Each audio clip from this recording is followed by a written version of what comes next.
File processing system کی طرف آتے ہیں جی. بہت ہی ایک اور اہم ٹاپک جس کو ابھی ہم لوگ ڈسکس کرنے لگے ہیں. تو مختلف آرگنائزیشن سے اس کو ڈیٹا کو اسٹور کرنے کے لیے یا مینیج کرنے کے لیے فائل پروسیسنگ سسٹم یوز کرتی تھیں یا ابھی بھی کچھ کرتی ہیں. اس میں ہوتا یہ تھا کہ آپ کے پاس رہتا آپ لوگ ڈیٹا رکھتے تھے. آپ ایون یہ جو جب آپ لوگوں نے فائل ہینڈلنگ کا ٹاپک کیا پروگرامنگ کے اندر, تو وہاں پہ بھی آپ لوگ ایک ڈیٹا کو کسی نہ کسی پرٹیکولر فائل کے اندر اسٹور کر رہے تھے. اب یہاں پہ دیکھیں تو اس فگر کے اندر اگر آپ لوگ دیکھیں تو آپ کو صحیح طرح یہ سمجھ آ جائے گی بات جو میں آپ کو بتانا چاہ رہا ہوں. وہ یہ ہے کہ یہ دیکھیں یہاں پہ آپ کے پاس اسٹوڈنٹ ہے, اس کا پرسنل ڈیٹا پروسیسنگ ہے جو کہ اپلیکیشن پروگرام اس کو یوز کر رہا ہے. تو فائل سسٹم نے ایک علیحدہ سے فائل اس کی مینٹین کی ہے اسٹوڈنٹ ڈیٹیلز کی. یہ فائل ہے, data file. Library processing system ہے, اس نے بھی ایک فائل رکھی ہوئی ہے. اس کے علاوہ جو ایک اور فائل ہے ہمارے پاس از RET, ٹھیک ہے جی. اس کے بعد اکاؤنٹ انفو کی ایک ڈیٹیلز ہیں, ٹھیک ہے. اب یہ ممکن ہے ویسے کہ یہ اسٹوڈنٹ پرسنل ڈیٹا جو ہے یہ والی اپلیکیشن اس فائل کو بھی یوز کر رہی ہے, بک انفو کو بھی یوز کر رہی ہے, اس کو بھی یوز کر رہی ہے, لیکن ہیں تو یہ فائلس, ٹھیک ہے جی, ہیں تو یہ فائلس. اور یہ کبھی بھی نہیں ہوتا کہ جو اسٹوڈنٹ ڈیٹیلز ادھر ہیں اس کا کوئی نہ کوئی لنک ہو اس فائل بک انفو کے ساتھ, یا اس کا تعلق اس RET والے کے ساتھ ہو, یا اس کا تعلق اس کے ساتھ ہو. ان کا کوئی آپس میں تعلق نہیں ہوتا, ٹھیک ہے جی. تو یہ ایک ٹریڈیشنل فائل سسٹم ہوتا تھا. اس کے ڈس ایڈوانٹیجز بھی ہیں, اس کے جو ہیں کچھ وہ بھی ہیں, پرابلمس بھی ہیں جس کو بھی ہم لوگ ڈسکس کرنے لگے ہیں. سب سے پہلے بات آ جاتی ہے data redundancy, student duplication of data. اور اس کو ان پلانڈ ڈپلیکیشن کہتے ہیں. پلانڈ تو ہوتی ہے جیسے ہم لوگ بیک اپ وغیرہ لیتے ہیں تو وہ تو ہو گئی پلانڈ ڈپلیکیشن, لیکن یہ ہے ان پلانڈ ڈپلیکیشن, ٹھیک ہے, جس میں آپ لوگ نہیں چاہتے تھے لیکن ڈیٹا ریڈنڈنسی ہو چکی ہے, ڈپلیکیشن ہو چکی ہے.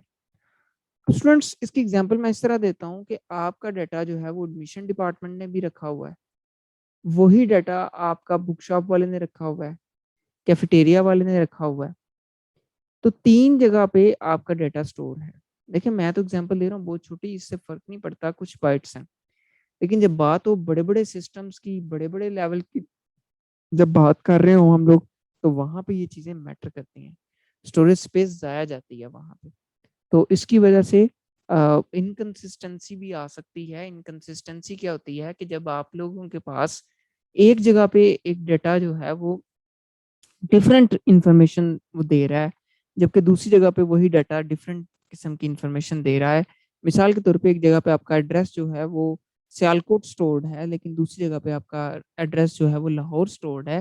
تو ان دونوں میں سے 50% چانس ہے کہ سیالکوٹ ہے آپ کا ایڈریس ہے, جبکہ 50% چانسز ہیں لاہور کا ہے. تو یہ ڈیٹا انکنسسٹنسی ہے, ٹھیک ہے جی. تو اس کو ہم لوگ ڈیٹا انکنسسٹنسی کہتے ہیں جب آپ کے سیم اینٹی کے مختلف قسم کے ڈیٹا جو ہیں مختلف جگہوں پہ اسٹور ہوئے ہوں. اس کے بعد آتا ہے پروگرام ڈیٹا ڈیپینڈنسی, ٹھیک ہے جی. پروگرام کی ڈیپینڈنسی ہونا ڈیٹا کے اوپر. اب ہوتا یہ ہے کہ جب آپ لوگ جو ٹریڈیشنل فائل سسٹم آپ لوگ یوز کرتے ہیں, اس کے اندر یہ ہوتا ہے کہ آپ کا جو ٹوٹلی جو آپ کا فائلز ہیں وہ ڈیپینڈ کر رہی ہوتی ہیں پروگرامز کے اوپر. آپ نے تھوڑا سا بھی ڈیٹا کو اگر چینج کرنا ہے تو آپ کو پروگرام کو بھی چینج کرنا پڑتا ہے. مثال کے طور پہ آپ کی جو مائکروسافٹ ورڈ ہے یہ بھی تو ایک مطلب فائلز مینٹین کر رہی ہوتی ہے, تو یہ ایک پرٹیکولر فارمیٹ کے اندر کرے گی فائل کو اسٹور. اگر آپ نے اس کے فارمیٹ کو چینج کرنا ہے تو آپ کو چینج لانا پڑے گا مائکروسافٹ ورڈ کے اندر, ٹھیک ہے نا, پروگرام کے اندر چینج لانا پڑے گا. پھر جا کے وہ کوئی نہ کوئی اس کے اندر وہ جو ڈیٹا ہے اس کے اندر کچھ چینجنگز آئیں گی, ٹھیک ہے, ڈیٹا فائلز کے اندر چینجنگز آئیں گی. اب بہرحال اس میں تو ضرورت ہے ہمیں اس طرح کی, لیکن جب ڈیٹا آپ نے اسٹور کرنا ہے اینٹیز کا, جب آپ لوگوں نے اس کو اسٹور کرنا ہے مختلف آپریشنز پرفارم کرنے کے لیے, انفارمیشن کے لیے, تو وہاں پہ تو یہ چیز نہیں چل سکتی, ٹھیک ہے. کہنے سے مراد یہ ہے کہ ٹریڈیشنل فائل سسٹم کے اندر پروگرام ڈیٹا کے اوپر ڈیپینڈ کر رہے ہوتے ہیں, ٹھیک ہے. لیکن جب ہم لوگ آگے ڈیٹا بیس پڑھیں گے تو ہم یہ دیکھیں گے کہ ڈیٹا اور پروگرام آپ انڈیپینڈنٹ ہو جائیں گے.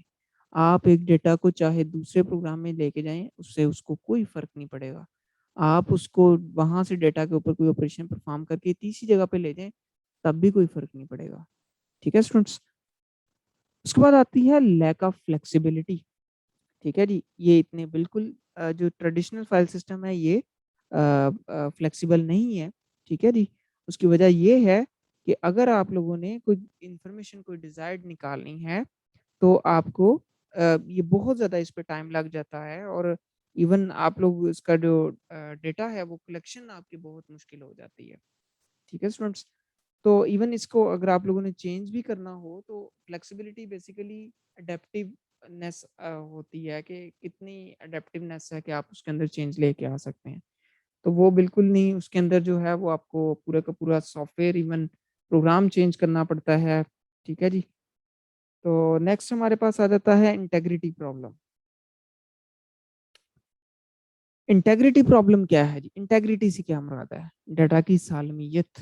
ٹھیک ہے جی. اس کو اگر میں اردو میں بولوں تو ڈیٹا کی سالمیت, ایکوریسی آف ڈیٹا, کتنا ایکوریٹ ڈیٹا ہے. ہمیشہ کچھ کنسٹرینٹس ہوتے ہیں ڈیٹا کے جن کو فالو کیا جاتا ہے. مثال کے طور پہ آپ جب فارم فل کرتے ہیں تو آپ کو فون نمبر میں کبھی آپ نے اردو میں فون نمبر لکھا ہو 0300 کچھ اس طریقے سے نہیں لکھتے آپ لوگ, کیونکہ کنسٹرینٹ ہوتا ہے نا کہ بھائی ڈیجٹس میں لکھیں. اگر آپ کو فارم کے اوپر لکھ دیا جاتا ہے بھائی کیپیٹل ورڈز میں لکھیں تو آپ لوگ وہ کنسٹرینٹ پورا کرتے ہیں. یہ کنسٹرینٹ ہے یہ. تو ان کنسٹرینٹس کو اپلائی کیا جاتا ہے تاکہ انٹیگریٹی پرابلم سے اوائڈ کیا جائے. لیکن جو فائل سسٹم ہے اس کے اندر یہ چیز نہیں ہو سکتی. آپ کو کہا جائے ورڈ کے اوپر اپنی سمری لکھ کے بھیجیں تو سب اسٹوڈنٹس جو ہیں وہ جس طرح مرضی اس کو لکھ کے بھیج دیں گے. ایسا ہی ہے نا کہ آپ لوگ, میں کہوں گا آپ سب اسٹوڈنٹس جو ہیں وہ اپنا اپنا نام, رول نمبر اور ایج لکھ کے بھیجیں. میں دعوے سے کہتا ہوں کہ آپ کی پوری کلاس جو ہے وہ ایک فارمیٹ میں نہیں بھیجے گی.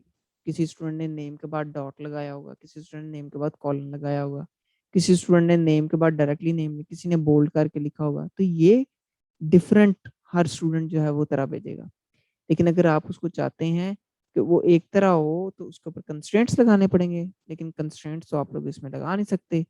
تو کنسٹرینٹس کہاں پہ لگ سکتے ہیں؟ وہ ڈیٹا بیس میں لگ سکتے ہیں, ڈیٹا بیس مینجمنٹ سسٹم میں آپ لگا سکتے ہیں. وہ انشاءاللہ ابھی آگے ہم نے پڑھنا. اس کے بعد آتا ہے سیکیورٹی پرابلمس. آپ نہیں چاہتے کہ ان آتھورائز ایکسیس ہو, لیکن اس میں آپ روک نہیں سکتے. فائلز ہیں, پڑی ہیں, اس کو کوئی آپ لوگ اس کو روک نہیں سکتے. اگر کسی کے پاس وہ چلی گئی ہے تو وہ اس کو ایزیلی دیکھ سکتا ہے. ٹھیک ہے جی. اس کو وہ آسانی سے, اگر اس کا رول نہیں بھی ہے وہ والا, تو وہ دیکھ سکتا ہے. لیکن اگر آپ دیکھیں تو لائک اگر گورنمنٹ کا ریکارڈ ہے, اگین میں اس کی بات کر رہا ہوں, تو میں نہیں چاہتا کہ جو پروفٹ ہے وہ سیلز مین کو نظر آئے کہ آج کتنی پروفٹ ہوئی ہے, وہ مینیجر صرف دیکھ سکے. میں یہ چاہتا ہوں. تو بالکل ہم لوگ ایسا کر سکتے ہیں. لیکن اگر وہ فائل سسٹم ہو, ایک ہی فائل کے اوپر یہ ساری چیزیں لکھی ہوئی ہوں, تو وہ تو سیلز مین بھی دیکھ سکتا ہے کتنی پروفٹ ہو چکی ہے ابھی تک. تو اسٹوڈنٹس یہ سارے ایشوز ہیں جو کہ ٹریڈیشنل فائل سسٹم کے اندر موجود ہیں. ٹھیک ہے. لیکن ہم انشاءاللہ اس کو جب ڈیٹا بیس کی طرف بڑھیں گے, ڈیٹا بیس مینجمنٹ سسٹم کی طرف بڑھیں گے, تو آپ یہ دیکھیں گے کہ یہ سارے کے سارے ایشوز جو ہیں وہ ریزالو ہوتے جا رہے ہیں.